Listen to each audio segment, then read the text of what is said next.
今集我哋去福井縣南部酒造場買酒。福井出名靚水靚米，所以去到福井每一個酒造都不能錯過噶。如果喜歡呢條片，大家記得俾 like 同訂閱啫啫。南部酒造場喺 JR 越前大野站行10分鐘就會到。南部酒造場佢嘅名柄即係商標係花環，已經有100幾年釀酒歷史，使用日本白選名水、白山連峰伏流水、名酒米同埋傳統手工技術去釀酒嘅。呢支係剛剛喺11月11號限定推出嘅究極之花環大吟釀。咁我哋入去睇下咩價錢先。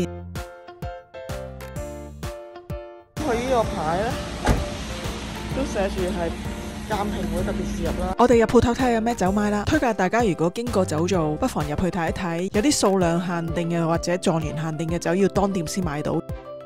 有 highlight 嘅酒擺咗門口啦，純米原酒100支限定九頭丸山原酒啦。酒莊揀咗2支純米淡釀50% 特讚出嚟，俾大家對比嚟飲睇下個分別。價錢只係5720 N 2支。咁上邊有好多 sake 酒杯，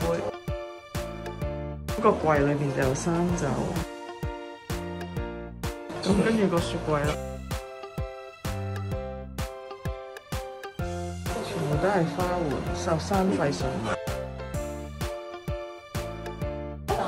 呢度就係佢嘅 highlight 啦，咁有個公仔酒。